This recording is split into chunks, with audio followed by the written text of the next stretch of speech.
नमस्कार. स्वागत आहे आपल्या सर्वांचं आपल्या या यूट्यूब चॅनलवर.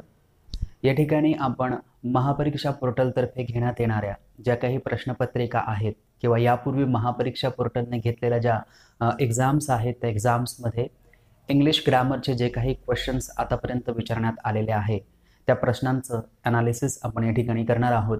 आणि या ॲनालिसिस थ्रू आपण हे जाणून घेणार आहोत की नेमकं आपल्या कोणत्या चॅप्टर्सची स्टडी करायची आहे आणि आपल्याला कोणत्या टॉपिक्सची स्टडी करून एक्झामिनेशनसाठी जायचं आहे किंवा त्याला फेस करायचं आहे.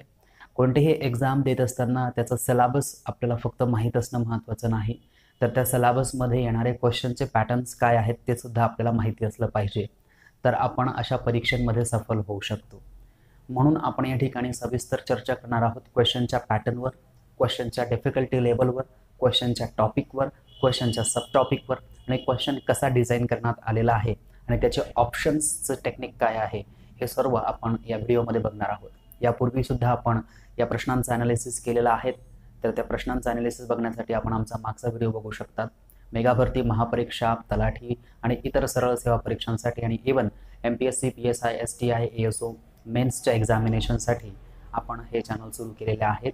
आणि या चॅनलच्या माध्यमातून महाराष्ट्रातील जे काही स्पर्धा परीक्षा करणारे तरुण तरुणी आहेत, जे काही विद्यार्थी वर्ग आहेत, त्यांना याचा लाभ व्हावा म्हणून हे चॅनल सुरू करण्यात आलेलं आहे आणि म्हणून हा व्हिडिओ आपल्यापर्यंत पोहोचवण्यात येत आहे.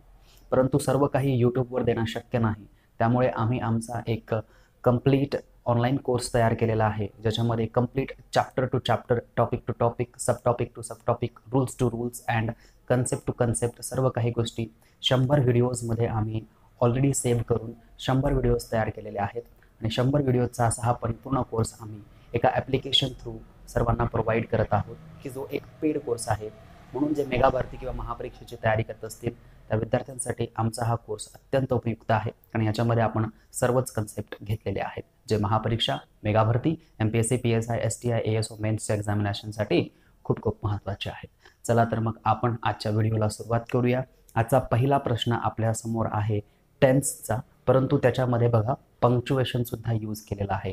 आणि आपल्याला मागच्या लेक्चरमध्ये आपण सांगितलं होतं की पंक्च्युएशनवर आपल्याला 1 किंवा 2 प्रश्न विचारले जातातच, त्याच्यामुळे पंक्च्युएशनमध्ये आपण क्लिअर असणं फार महत्त्वाचं आहे. आता आपण जो प्रश्न बघणार आहोत तो प्रश्न टेन्स या चॅप्टरमधून आलेला आहे. अत्यंत सोपा आणि बेसिक कन्सेप्ट आहे, सर्वांना तो समजलेला असेलच, परंतु तरीसुद्धा आपण याला घेऊया. पहिला प्रश्न आपल्यासमोर आहे, स्क्रीनवर दिसत असेल, द मदर, त्याच्यानंतर लिहिलेला आहे कॉमा, त्याच्यानंतर लिहिलेलं आहे अलॉंग विथ हर डॉटर, त्याच्यानंतर आहे कॉमा आणि इथे एक ब्लँक दिलेली आहे, त्याच्यानंतर लिहिलेलं आहे टेनिस ऑन संडेज. म्हणजे प्रश्न आहे द मदर, ॲट्रिब्यूट्स आहे along with her daughter, dot dot dot tennis on Sundays. मग आपण जर या ठिकाणी बघितलं तर ह्या ठिकाणी लिहिलेलं आहे द मदर आणि द मदर नंतर जर आपण बघितलं तर हा आहे कॉमा आणि ह्या कॉमा नंतर हे जे आहे अलॉंग विथ हर ब्रदर और अलॉंग विथ हर डॉटर, तर हे एक ॲट्रिब्यूट्स आहेत. याला काय म्हटलं जातं? ॲट्रिब्यूट्स म्हटलं जातं किंवा याला आपण ॲडिशनल इन्फॉर्मेशन असं सुद्धा म्हणतो. ॲडिशनल इन्फॉर्मेशन म्हणजे या ठिकाणी द मदर हा सब्जेक्ट तर आहेच, परंतु त्याच्याविषयी अधिक माहिती ॲडिशनल इन्फॉर्मेशन देण्यासाठी किंवा ॲट्रिब्यूट्स म्हणून या ठिकाणी अलॉंग विथ हर डॉटर लिहिलेलं आहे. आणि एखाद्या व्यक्तीची ॲडिशनल इन्फॉर्मेशन देत असताना किंवा एखाद्या व्यक्तीचं ॲट्रिब्यूट्स देत असताना ते जेवढं ॲट्रिब्यूट्स आहे किंवा ती जेवढी ॲडिशनल इन्फॉर्मेशन आहे ती सर्वची सर्व ॲडिशनल इन्फॉर्मेशन आपल्याला 2 कॉमामध्ये सेव्ह करावी लागते, 2 कॉमामध्ये आपल्याला ती लिहावी लागते. आणि म्हणून हा जो कॉमा आहे हा 2 कॉमामध्ये आलेली ॲट्रिब्यूट्स हे आपल्यासाठी पंक्च्युएशनच्या दृष्टिकोनातून फार महत्त्वाचं आहे. त्याच्यानंतर या ठिकाणी एक ब्लँक दिलेली आहे, पुढे टेनिस लिहिलेला आहे, सर्वांना माहिती खेळाचं नाव आहे. त्याच्यानंतर हा डे आहे आणि डेच्या नावाच्या आधी ऑन हा प्रिपोजिशन वापरतात, हे आपल्या सर्वांना माहितीच असेल. परंतु इथे संडेला लिहिलेलं आहे संडेज आणि संडेज म्हणजे एक रविवार न होता एकापेक्षा जास्त रविवार, म्हणजे प्रत्येक रविवारी किंवा प्रत्येक म्हणजे खूप रविवार असं त्याच्यामध्ये संडेज म्हणून घेतलेलं आहे. तर the mother along with her daughter dot dot dot tennis on Sundays. आपण यापूर्वी टेन्सचे लेक्चर घेतलेले आहेत, इव्हन आपल्या पेड कोर्समध्ये सुद्धा टेन्सचं लेक्चर आहे आणि त्या टेन्सच्या लेक्चरमध्ये आपण सर्वांनी समजून घेतलेलं आहे की जर आपल्याला ऑन संडेज देत असेल किंवा ऑन मंडेज मिळत असेल किंवा आपल्याला ऑन सॅटर्डेज मिळत असेल, अशा प्रकारचे जे काही टाईम एक्सप्रेसिंग वर्ड्स आहेत ह्या टाइम एक्सप्रेसिंग वर्डसाठी आपण प्रेझेंट इंडेफिनिट टेन्सचा यूज करत असतो, हे आपण बघितलेलं आहे. आणि प्रेझेंट इंडेफिनिट टेन्स म्हणजे काय, सब्जेक्ट नंतर एकतर व्हर्बचा पहिला फॉर्म किंवा व्हर्बच्या पहिल्या फॉर्मला लागतो एस किंवा ईएस. मग सब्जेक्ट आपला काय आहे, सब्जेक्ट आहे द मदर. आणि म्हणून हा सब्जेक्ट जर आपला द मदर आहे तर द मदरसाठी आपण V1 चा वापर करत नाही, V1 सोबत एस किंवा ईएस लावतो. आणि त्याच्यामुळे आपल्याला असा ऑप्शन शोधावा लागेल की जिथे V1 असेल, हा V1 आहे आणि हा V1 आहे, परंतु या V1 ला एस लावलेला नाही, त्याच्यामुळे हे कॅन्सल. आणि याला एस लावलेला आहे, त्याच्यामुळे हे करेक्ट होणार. हे केव्हा आपल्याला माहिती पडेल, ज्यावेळेस आपण या सर्व गोष्टींना व्यवस्थित बघणार त्यावेळेस. इथे बघा हॅव लिहिलेला आहे आणि त्याच्यानंतर प्लेइंग लिहिलेलं आहे. कधीही हॅव नंतर ING फॉर्मचा वापर केला जात नाही, त्यामुळे हे सुद्धा कॅन्सल. आणि हे कॅन्सल झाल्यानंतर मग आपल्याकडे हे एक ऑप्शन शिल्लक राहतं, हे एक ऑप्शन शिल्लक राहतं आणि हे तिसरं ऑप्शन शिल्लक राहतं. मग या तिसऱ्या ऑप्शनमध्ये, या 3 ऑप्शन्समध्ये आपल्याला कोणतं ऑप्शन्स बरोबर आहे हे सांगण्यासाठी आपल्याला हे माहिती असलं पाहिजे की ऑन संडेज असेल तर आपण प्रेझेंट इंडेफिनिट टेन्सचा यूज करतो. प्रेझेंट इंडेफिनिट टेन्स म्हणजे सब्जेक्ट नंतर एकतर व्हर्बचा पहिला फॉर्म येतो किंवा व्हर्बच्या पहिल्या फॉर्मला एस किंवा ईएस लागतो. द मदर हा एक असा सब्जेक्ट आहे की ज्याच्यानंतर व्हर्बचा पहिला फॉर्म न घेता आपण व्हर्बच्या पहिल्या फॉर्मला काय यूज करत असतो, एस किंवा ईएस यूज करत असतो. आणि म्हणून आपलं ऑप्शन डी जे आहे हे करेक्ट ऑप्शन होणार. ह्या पद्धतीने आपल्याला या सर्व प्रश्नांना बघायचं आहे. वळूया एका पुढच्या प्रश्नाकडे की जो करेक्ट पंक्च्युएशनचा क्वेश्चन आहे. आणि ह्या पंक्च्युएशनच्या प्रश्नामध्ये आपल्याला बरंच काही बघायला मिळणार आहे. आता पुढील प्रश्न जो आहे तो पंक्च्युएशनवर आधारित प्रश्न आहे. आणि आपण यापूर्वी फार वेळेस बोललेलो आहोत की पंक्च्युएशन या टॉपिकवर आपल्याला प्रत्येक प्रश्नपत्रिकेमध्ये एक प्रश्न जरूर बघायला मिळतो, त्याच्यामुळे पंक्च्युएशन आपलं क्लिअर असणं अत्यंत महत्त्वाचं आहे. आणि हा प्रश्न पंक्च्युएशनवर आधारित आहे. बघूया की पंक्च्युएशनच्या दृष्टीने नेमकं ए बरोबर आहे की बी बरोबर आहे की सी बरोबर आहे की डी बरोबर आहे. 4 ऑप्शन्समध्ये आपल्याला पंक्च्युएशनने करेक्ट असलेलं सेंटेन्स बघायचं आहे. पहिलं आहे please colon order some paper, pencils, envelopes and erasers. आता या ठिकाणी जर आपण बघितलं तर इथे लिहिलेलं आहे प्लीज. आणि सर्वांना माहिती असलं पाहिजे की प्लीज हा एक ॲडवर्ब आहे. आणि ॲडवर्ब हा कोणासाठी आलेला आहे, या ऑर्डर व्हर्बसाठी आलेला आहे. व्हर्बबद्दल विशेष माहिती देणारा शब्द कोणता असतो, ॲडवर्ब असतो. आणि म्हणून हा जो ऑर्डर व्हर्ब आहे याच्याबद्दलची विशेष माहिती देण्यासाठी कोणता शब्द आलेला आहे, प्लीज. म्हणजे हा काय आहे, ॲडवर्ब. आणि कधीही ॲडवर्ब आणि व्हर्बमध्ये आपण कोणत्याही प्रकारचं पंक्च्युएशन देत नाही. त्याच्यामुळे या ठिकाणी कोलन असेल, सेमीकोलन असेल किंवा कॉमा असेल हे चुकीचं असेल. आणि हे चुकल्यामुळे आपलं हे पूर्ण सेंटेन्स चुकेल, म्हणजे आपलं ऑप्शन ए कधीही करेक्ट होऊ शकत नाही. त्याच्यानंतर पुढचं ऑप्शन आहे please order some paper, pencils, envelopes and eraser. त्याच्यानंतर दुसरं ऑप्शन आहे please order some paper, pencils, envelopes and erasers. जर आपण बघितलं तर प्लीज आणि ऑर्डरमध्ये कोणत्याही प्रकारचं या ठिकाणी पंक्च्युएशन यूज केलेलं नाही. परंतु ह्या ठिकाणी जर आपण बघितलं तर इथे कॉमा यूज केलेला आहे की जो काहीही कामाचा नाही. कॉमाचा वापर केव्हा केला जातो, कॉमाचा वापर केला जातो लिस्ट तयार करण्यासाठी, म्हणून त्याला म्हटलं जातं लिस्टिंग कॉमा. म्हणून त्याला काय म्हटलं जातं, लिस्टिंग कॉमा म्हटलं जातं. म्हणजे एखादी लिस्ट असेल तर त्या लिस्टचा जो पहिला आयटम असेल त्या पहिल्या आयटमच्या आधी कधीच आपण कॉमा यूज करत नाही. For example what is the list, list आहे पेपरची, पेन्सिलची, एनव्हलप्स अँड इरेझर ह्यांची लिस्ट आहे.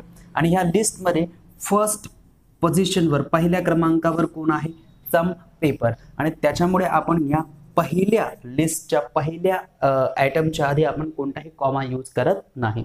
आणि त्यामुळे आपलं बी ऑप्शन सुद्धा कॅन्सल होणार आहे. त्याच्यानंतर आपण बघूया प्लीज आणि ऑर्डर. हे आपण आधीच बघितलं की प्लीज आणि ऑर्डरमध्ये ह्या प्रकारचा कोणताही पंक्च्युएशन लिहिला जात नाही. हे चुकलेलं आहे, म्हणून हे चुकेल. आणि आपल्याकडे फक्त एकच ऑप्शन शेवटचं ऑप्शन शिल्लक राहिलेलं आहे, ते म्हणजे ऑप्शन डी. आणि इथून आपण बघू शकतो की आपलं सेंटेन्स ग्रामॅटिकली पंक्च्युएशनने करेक्ट आहे की नाही. इथे बघा प्लीज आणि ऑर्डरमध्ये कोणत्याही प्रकारचा कॉमा नाही. इवन ऑर्डर आणि पहिला आयटममध्ये कोणत्याही प्रकारचा कॉमा नाही. परंतु जशी जशी पुढे लिस्ट वाढते, जसं सम पेपर्स, या ठिकाणी पेपर्स येत नाही, कधी पेपर येतात, कॉमा, त्याच्यानंतर पेन्सिल्स, त्याच्यानंतर एनवेलप्स अँड इरेजर्स. शेवटचे जे 2 आयटम आहे फॉर लिस्टसाठी, जर लिस्ट जी असेल ती 2 पेक्षा जास्त असेल तर शेवटच्या 2 आयटममध्ये आपण काय लिहित असतो, अँड लिहित असतो. म्हणजे इथे लिस्ट बघा कशी आहे, तर पेपर आहे 1 नंबर, पेन्सिल आहे 2 नंबर, एनवेलप्स आहे 3 नंबर, इरेजर आहे 4 नंबर. मग हे शेवटचे जे 2 आहेत यांच्यामध्ये कॉमा द्यायची गरज नाही. या कॉमाची जागा कोण घेतो, हा अँड घेतो, म्हणून इथे कॉमा करायची गरज नसते. परंतु कधी कधी आपण तिथेही कॉमा यूज करतो आणि त्याचा वापर आपण कधीतरी नंतर बघणार आहोत. परंतु आताच्या घडीला मात्र हे ऑप्शन आपलं करेक्ट आहे.